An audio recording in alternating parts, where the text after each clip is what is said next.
اللهم بارك على محمد وعلى آل محمد كما باركت على إبراهيم وعلى آل إبراهيم إنك حميد مجيد.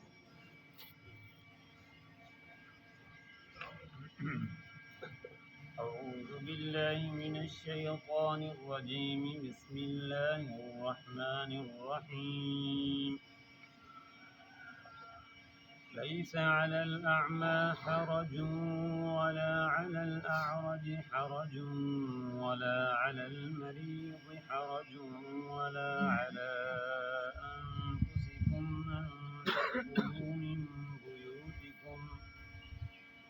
أن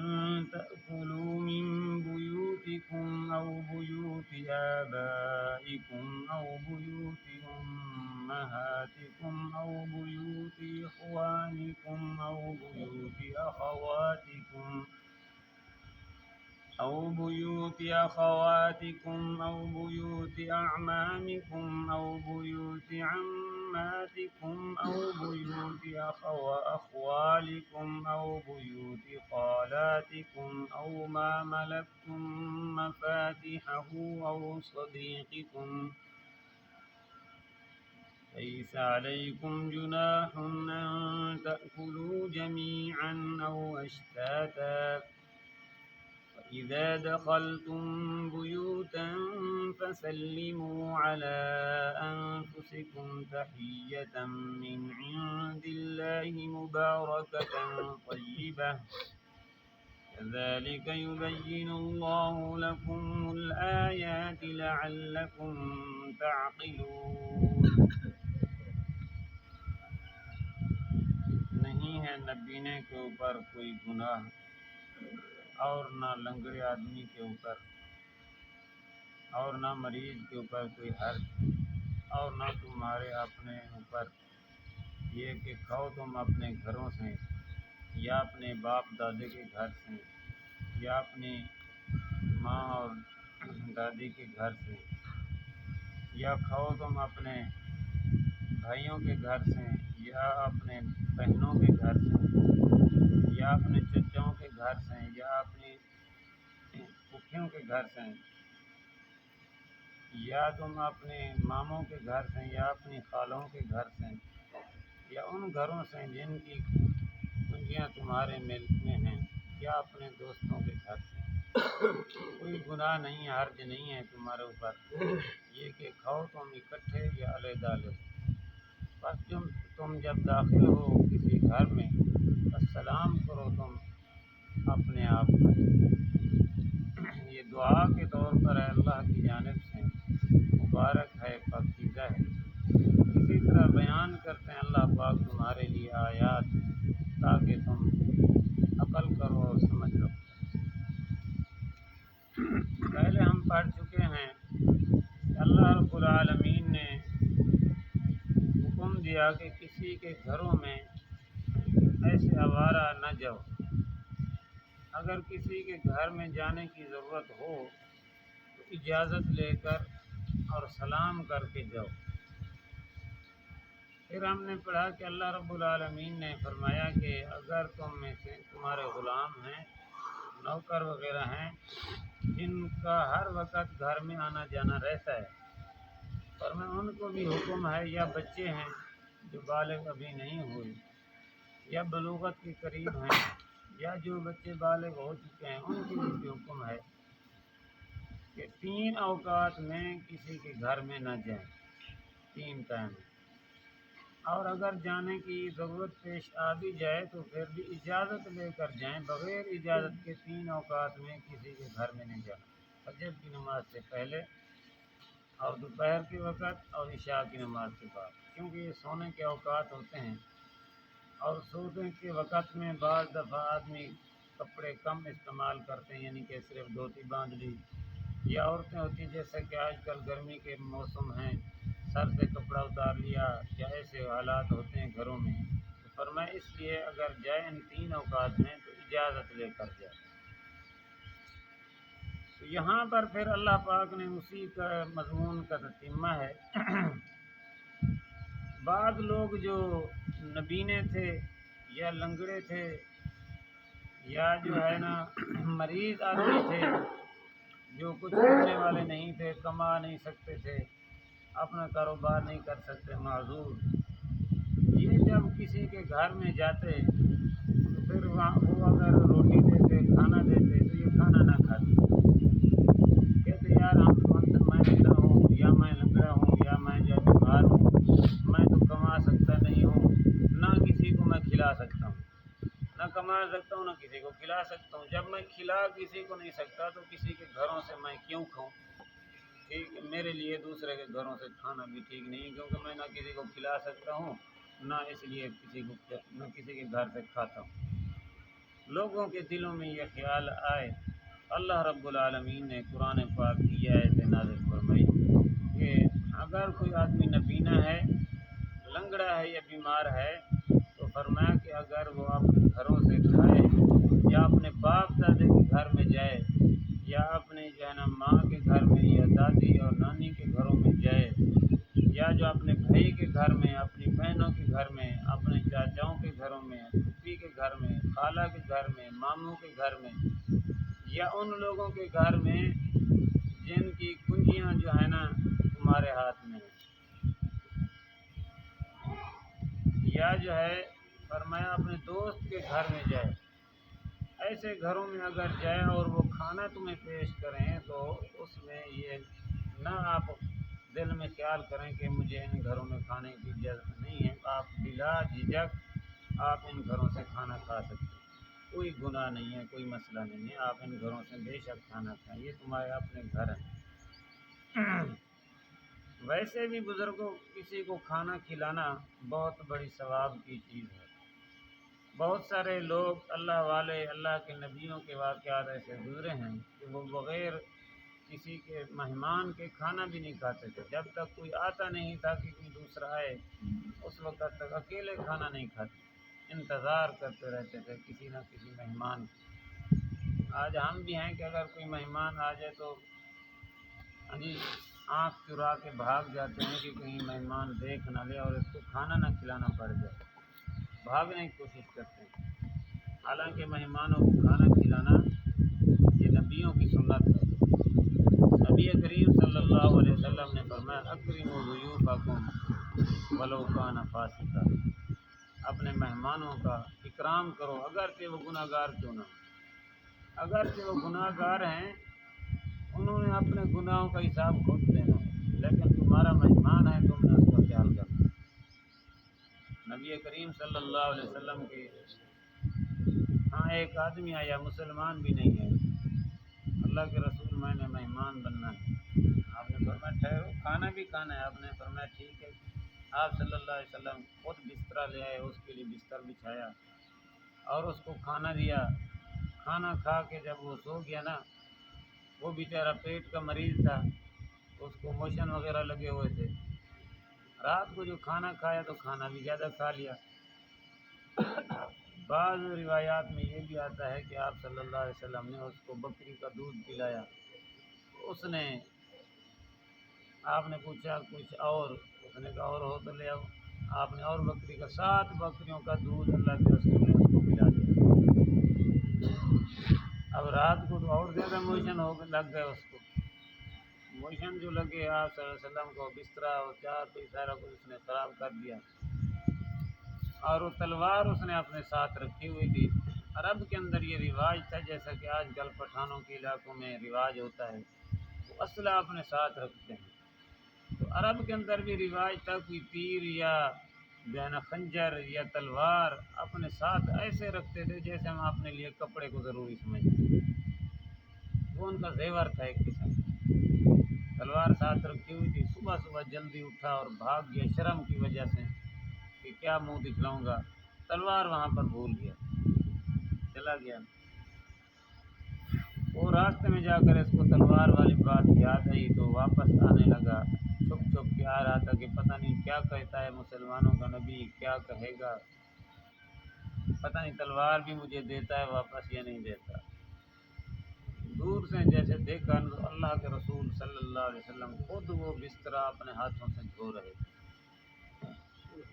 اور آپ نے جب دیکھا نا اس کو دور سے آ رہا ہے، آپ صلی اللہ علیہ وسلم تلوار لے کر خود جلدی جلدی اس کے پاس چلے گئے۔ آپ نے فرمایا یہ آپ کی تلوار بھول گئی تھی، یہ لیں آپ اپنی تلوار۔ کوئی بات نہیں کی اللہ کے رسول صلی اللہ علیہ وسلم نے۔ تو بہرحال مہمانوں کا خیال کرنا اور ان کی خدمت کرنا یہ نبیوں کی سنت ہے۔ نبی کریم صلی اللہ علیہ وسلم کا دور ہے، ایک صحابی روزانہ کوئی نہ کوئی مہمان لے کر نہ گھر میں چلے جاتے، روزانہ کوئی نہ کوئی مہمان، صبح دوپہر شام کوئی نہ کوئی مہمان۔ گھر والی نے جا کر نبی پاک صلی اللہ علیہ وسلم کو شکایت کی، اللہ کے رسول گھر والوں کا کھانا پکانا تو چلو میں پکاتی ہوں، میری ذمہ داری ہے، لیکن یہ ہر وقت مہمان لے کر آ جاتا ہے، میں تو تھک جاتی، گھر کا کام کر کر کے تھک جاتی ہوں، اور یہ مہمان ہر وقت لے کر آ جاتا ہے، مجھ سے کھانا نہیں پکتا، مجھ سے نہیں کام ہوتا۔ آپ اس کو کہیں کچھ ہاتھ ہولا رکھے، مہمان کم لے آئے۔ آپ صلی اللہ علیہ وسلم نے اس کو کچھ نہ کہا، اس کے گھر والے کو بلایا اور آپ نے فرمایا کہ آج جو ہے نا شام کو میں یا دوپہر کو یا صبح جون سا بھی ٹائم تھا کوئی، میں آپ کا مہمان بنوں گا۔ وہ تو خوش ہو گیا، اس نے کہا اللہ کے رسول میرے گھر میں مہمان ہو رہے ہیں، جا کر اپنی بیوی کو بتلایا کہ آج اللہ کے رسول ہمارے ہاں مہمان ہوں گے۔ عورت اور زیادہ خوش ہو گئی، بھاگ بھاگ کے کام کر رہی تھی، جلدی جلدی کام کر رہی تھی، خوشی سے جھوم رہی تھی۔ آپ صلی اللہ علیہ وسلم گھر میں پہنچے تو انہوں نے اپنی حیثیت کے مطابق خدمت کی، کھانا کھلایا، لیکن آپ صلی اللہ علیہ وسلم نے ان کو کچھ نہ کہا، کوئی بات نہ سمجھائی۔ کھانا وغیرہ کھا کے آپ صلی اللہ علیہ وسلم وہاں سے چلے گئے۔ لیکن یہ دونوں میاں بیوی نبی پاک صلی اللہ علیہ وسلم کو کچھ سفر جانا رخصت کرنے کے لیے باہر چلے گئے۔ جب یہ ٹھہر گئے، آپ صلی اللہ علیہ وسلم جانے لگے تو انہوں کو نظر آئی کہ نبی پاک صلی اللہ علیہ وسلم جا رہے ہیں اور آپ صلی اللہ علیہ وسلم کے پیچھے جو ہے نا سانپ، بچھو، یہ درندے، یہ چیزیں بھی آپ صلی اللہ علیہ وسلم کے پیچھے جا رہے ہیں، زہریلے جانور، نقصان دہ چیزیں، وہ بھی آپ صلی اللہ علیہ وسلم کے پیچھے پیچھے جا رہی ہیں۔ ان میں جا کر پھر بعد میں نبی پاک صلی اللہ علیہ وسلم سے پوچھا اللہ کے رسول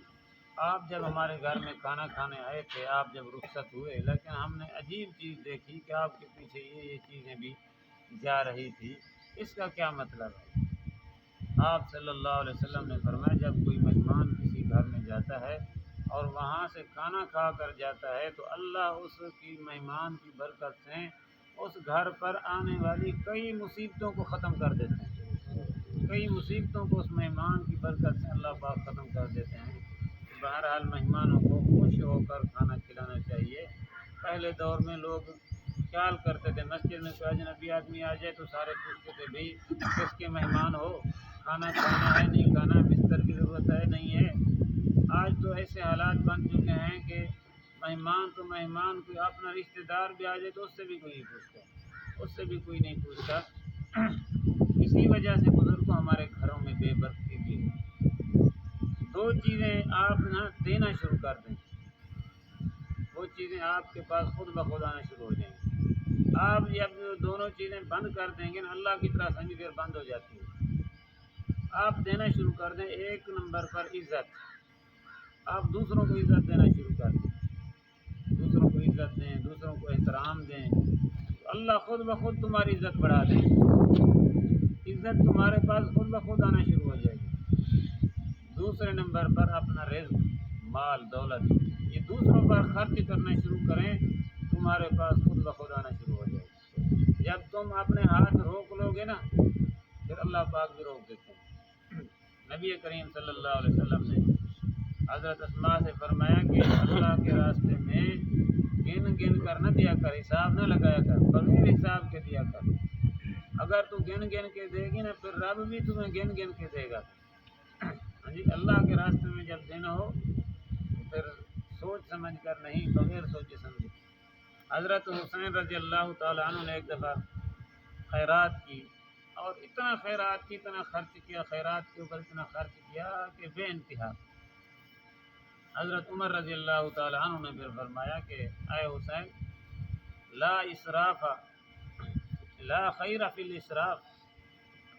اسراف کے اندر، زیادہ خرچ، فضول خرچی کے اندر جو ہے نا، یہ کوئی بھلائی نہیں ہے، یہ اچھی بات نہیں ہے۔ حضرت امام حسین رضی اللہ تعالیٰ عنہ نے فرمایا اے عمر لا اسراف فی الخیر، خیر کے کاموں میں جتنا بھی خرچ کرو یہ فضول خرچی نہیں ہے، یہی تو کام کی چیز ہے، خیر کے کاموں میں جتنا بھی خرچ کیا جائے۔ حضرت امام حسین رضی اللہ تعالیٰ عنہ ایک جگہ سفر پر جا رہے تھے تو راستے میں کسی غریب آدمی کو پتہ چلا کہ نواز رسول امام حسین سفر پر ہیں، لہٰذا یہ غریب آدمی جا کر اس نے حضرت امام حسین سے ملاقات کی اور فرمایا کہ آپ کھانا میرے پاس کھائیں، میری دعوت قبول کریں۔ حضرت نے دعوت قبول کر لی، ساتھ جو ساتھی تھے وہ بھی کھانے کے لیے چلے گئے۔ وہ اتنا غریب تھا کہ اس کے پاس صرف ایک بکری تھی، بس اسی کا دودھ وغیرہ نکال کے گھر کا گزارا اوقات چلاتے، بکری اس نے ذبح کر کے مہمانوں کو کھلاتی۔ حضرت امام حسین رضی اللہ تعالیٰ عنہ آخر نبی کے خاندان تھا، ہماری طرح تو نہیں تھے، نبی کے تربیت یافتہ۔ انہوں نے کہا میاں ایک معلومات تو کرو اس بیچارے کا کاروبار کیا ہے، اتنا جو اس نے خدمت کی ہماری۔ انہوں نے معلومات کی، حضرت اس غریب آدمی ہے، اس کے پاس یہی ایک بکری تھی، اسی سے گزارا کرتا تھا۔ حضرت نے فرمایا اچھا یہ میرا تھیلا لے آؤ، اس سے 50 اشرفیاں نکال کے نا اس کو دے دو۔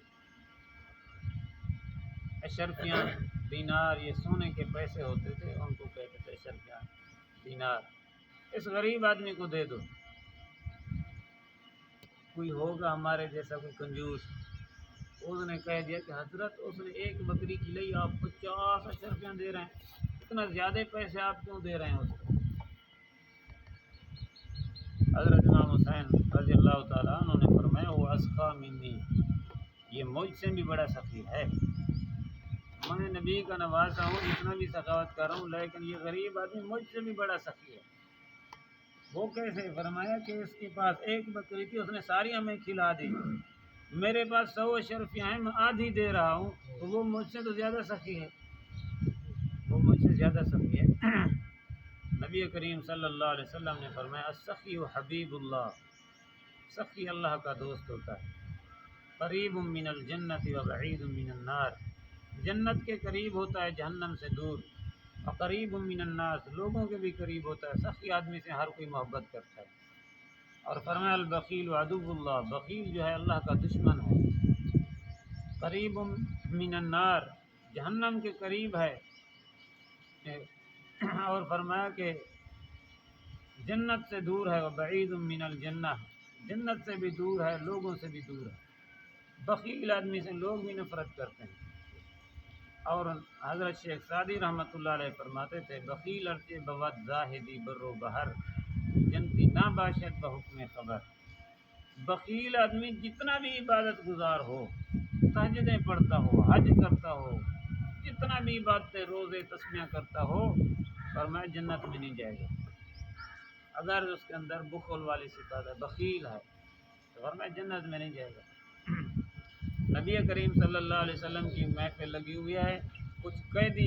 قید ہو کر آئے، صحابہ کرام جنگ پر گئے، تو ان میں ایک عورت بھی تھی۔ آپ صلی اللہ علیہ وسلم نے دیکھا کہ سر پر کپڑا نہیں، حضرت بلال رضی اللہ تعالیٰ عنہ سے فرمایا یار بلال یہ میری چادر لے جاؤ، اس بچی کے سر پر ڈال دو، اللہ کے رسول یہ تو کافر کی بیٹی ہے۔ آپ نے فرمایا کہ بلال بیٹی بیٹی ہوتی ہے، چاہے مسلمان کی ہو یا کافر کی ہو، یہ کپڑا لے جائے اس بچی کے سر پر ڈال دو، آج تم اس کے سر پر کپڑا ڈالو، قیامت کے دن میرا رب تیرے گناہوں پر پردہ ڈال کے جنت میں بھیج دے گا۔ آپ صلی اللہ علیہ وسلم نے اس بچی کو چھوڑ دیا، قیدی تھی، رہا کر دیا، اور بڑی عزت احترام کے ساتھ اس کو گھر کو واپس پہنچایا۔ صحابہ نے پوچھا اللہ کے رسول کافر کی بیٹی تھی، آپ نے کیوں رہا کیا؟ آپ نے فرمایا اس کا باپ جو ہے وہ بڑا سخی تھا، میں نے اس وجہ سے چھوڑ دیا، تھا اس کا باپ کافر، اور حاتم طئی جو نام مشہور ہے، تھا تو اس کا باپ کافر، لیکن سخی بڑا تھا، میں نے اس کے باپ کی سخاوت کی وجہ سے اس کو چھوڑ دیا۔ تو سخاوت جو ہے یہ بہت بڑا پیارا مشغلہ ہے۔ اللہ پاک ہم سب کو اپنے راستے میں خرچ کرنے کی توفیق دے۔ ترجمہ دیکھنے پر لیس علی الاعمی حرج، نہیں ہے نبینے کے اوپر کوئی مضائقہ، ولا علی الاعرج حرج، اور نہ کسی لنگڑے کے اوپر کوئی حرج، ولا علی المریض حرج، اور نہ کسی مریض کے اوپر کوئی حرج ہے، ولا علی انفسکم، اور نہ تمہارے اوپر کوئی حرج ہے کہ ان تاکلوا من بیوتکم، یہ کہ کھانا کھاؤ تم اپنے گھروں سے، او بیوت آبائکم، یا اپنے باپ دادے کے گھر سے، او بیوت امہاتکم، یا اپنے ماؤں کے گھر سے، او بیوت اخوانکم، یا اپنے بھائیوں کے گھر سے، او بیوت اخواتکم، یا اپنے بیٹیوں کے گھر سے، بہنوں کے گھر سے، او بیوت اعمامکم، یا اپنے چچاؤں کے گھر سے، او بیوت عماتکم، یا اپنی پھوپھیوں کے گھر سے، او بیوت اخوالکم، یا اپنے ماموں کے گھر سے، او بیوت خالاتکم، یا اپنی خالوں کے گھر سے، او ما ملکتم مفاتحہ، یا ان لوگوں کے گھر میں جو جن کے ہاتھ میں تمہارے اس کی چابیاں ہیں، یعنی آپ کے کوئی منشی ہیں، آپ کے کام کے کاروبار کے، آپ اس کے گھر میں جاتے ہیں، وہ آپ کو خدمت کھانا پیش کرتے ہیں تو کھا لیں بے، او صدیقکم، یا اپنے دوستوں کے گھروں میں، لیس علیکم جناح، کوئی گناہ نہیں ہے تمہارے اوپر، ان تاکلوا جمیعا واشتاتا، یہ کہ کھاؤ تم اکٹھے ہو کر یا علیحدہ علیحدہ، فاذا دخلتم بیوتا،